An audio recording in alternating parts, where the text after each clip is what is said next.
Olá, tudo bem? Eu sou o professor Anderson Mello, sou professor de Matemática da Secretaria de Educação e hoje estamos aqui para contribuir com você num assunto chamado sequências geométricas e numéricas, ok? Você já ouviu falar sobre sequências geométricas e numéricas? Quem é o número que deve ser colocado no lugar da interrogação? Veja que nós temos aqui uma sequência numérica. Nós temos uma sequência representada por esses blocos, onde eu tenho 3, 6, 12, 24. Logo em seguida vem a interrogação e o 96.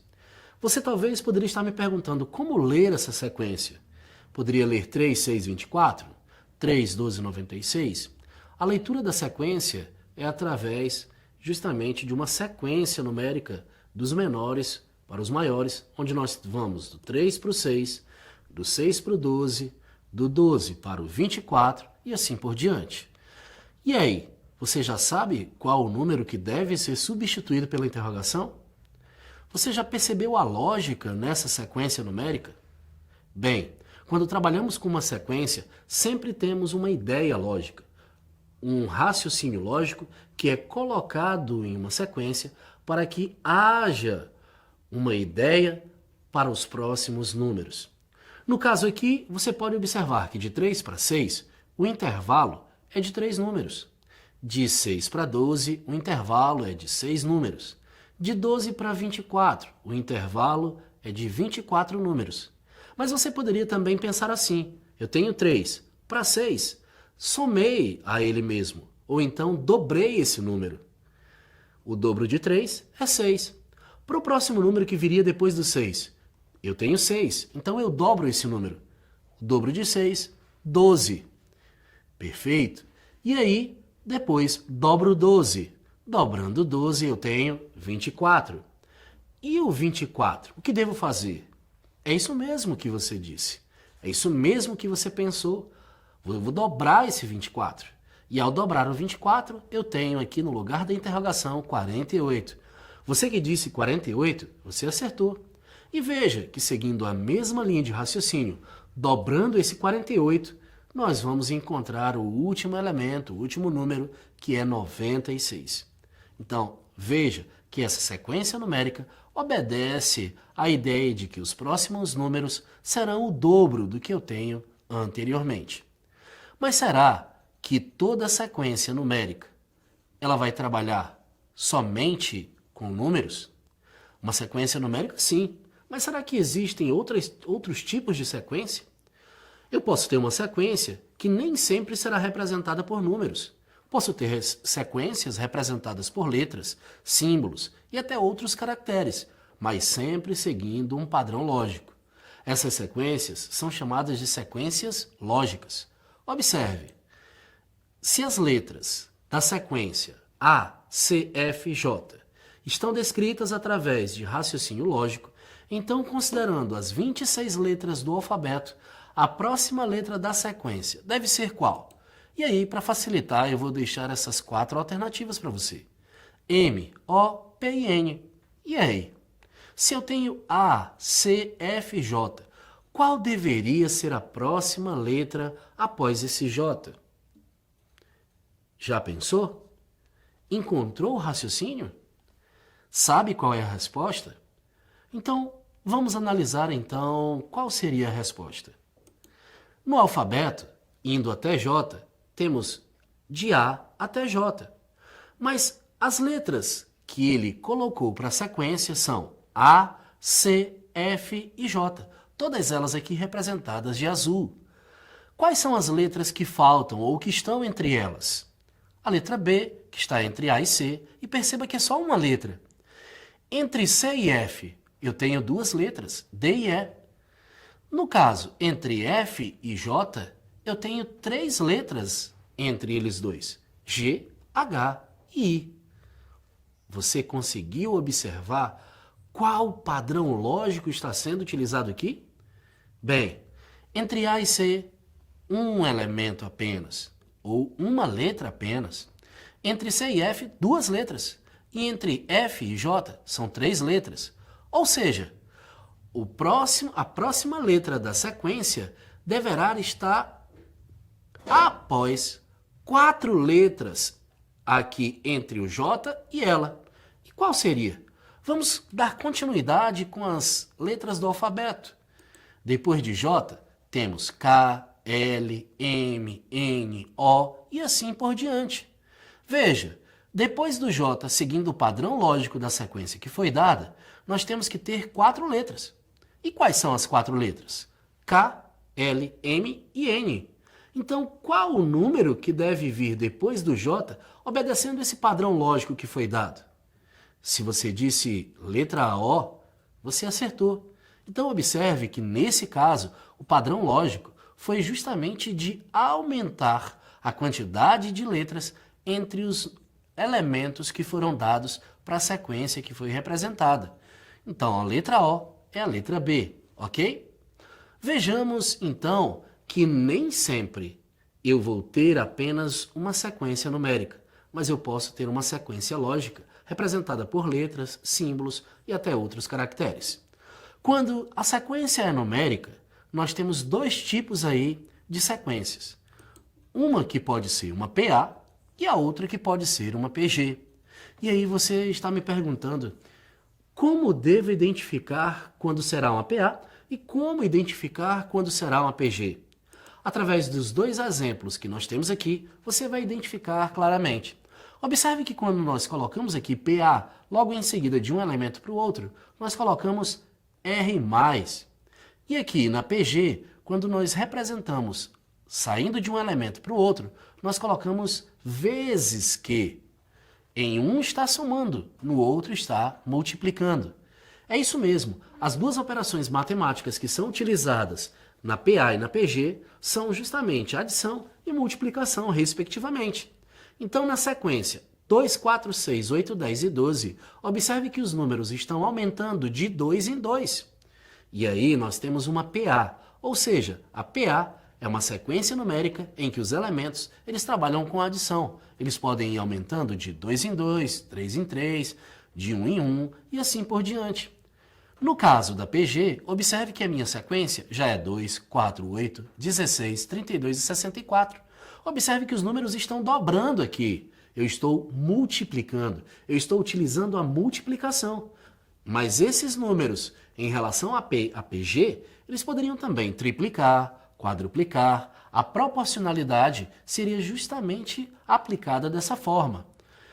Esse intervalo de um número para o outro aqui na PA, ele é chamado de razão. Razão é a diferença entre um termo e o seu antecessor.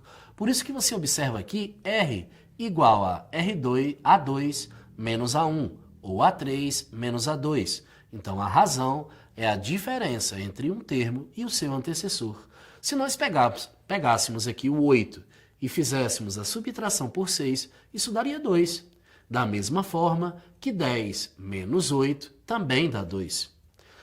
Outra coisa que nós podemos fazer é aplicar a fórmula do termo geral, onde AN, que é o termo procurado, o maior termo, é igual a AB, ou seja, o menor termo ou termo que nós temos, mais N menos B.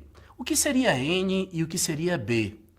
N é a posição do maior termo. B é a posição do menor termo, ou aquele termo que nos foi dado. E quem é R? R é justamente a razão.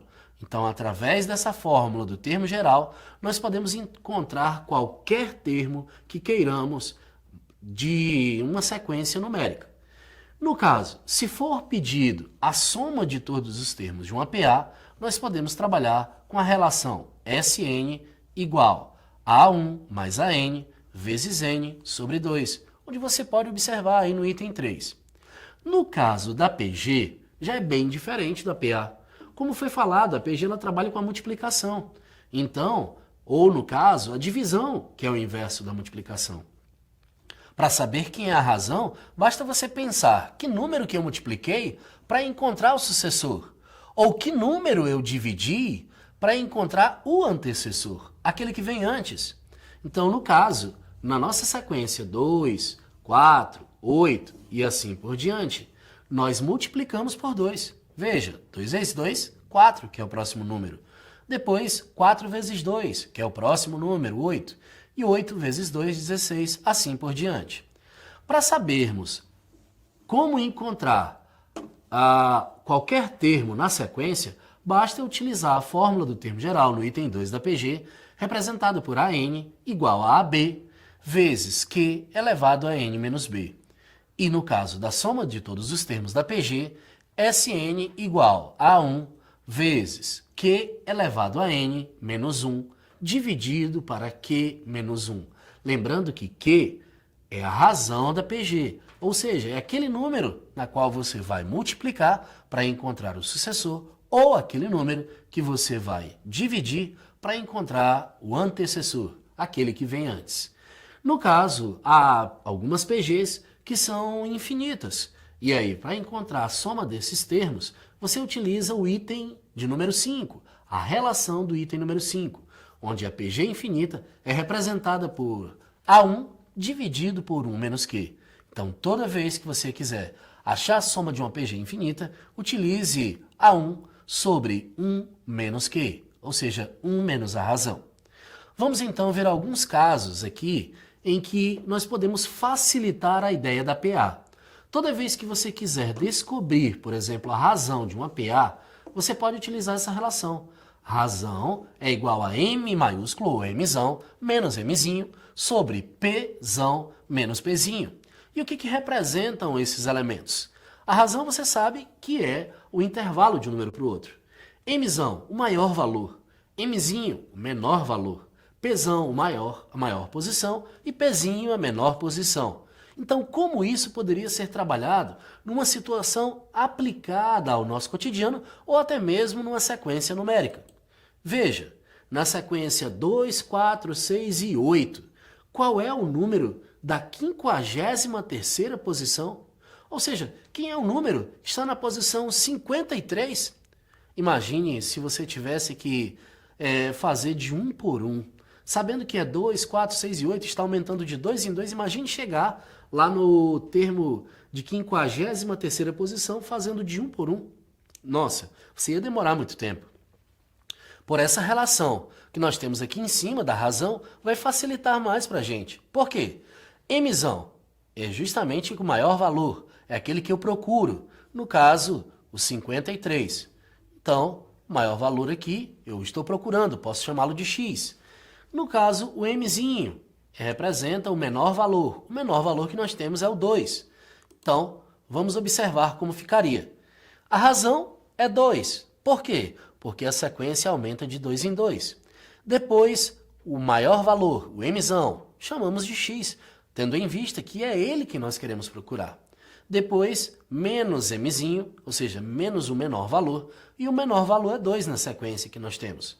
Sobre Pzão, ou seja, a maior posição. A maior posição que nós temos, ou pelo menos que queremos, é a 53ª posição, menos a menor posição. O 2, que é o menor elemento, ele está na primeira posição. Por isso que no lugar da menor posição aqui ficou 1. E nós vamos aplicar as operações que são cabíveis. No caso, eu vou subtrair, repetindo esse 2, o x menos 2 não pode ser subtraído, ele repete, e 53 menos 1, 52. Ao multiplicar os meios pelos extremos, tendo em vista que embaixo do 2 nós temos 1, nós teremos x menos 2 vezes 1, x menos 2. E 52 vezes 2, 104. Esse menos 2 que está subtraindo passa para o outro lado somando. Ou seja, x será igual a 104 mais 2, o que dará x igual a 106. E sabe o que isso significa? Que 106 é o termo que estará na 53ª posição. Lá vai outra dica. Toda vez que nós tivermos uma sequência numérica em que a razão, ou seja, o intervalo de um número para o outro, coincidir com o primeiro número, com o primeiro elemento, basta você pegar a posição e multiplicar por essa razão. Ou seja, eu poderia muito bem pegar esse 53 e multiplicar pelo 2, que é a razão. Logo assim, acharia o meu 106, que é a resposta e o elemento dessa posição. Ok? Então, nós queremos agradecer a todos vocês justamente por assistir essa aula e qualquer dúvida estaremos à disposição. Um grande abraço e sucesso para todos!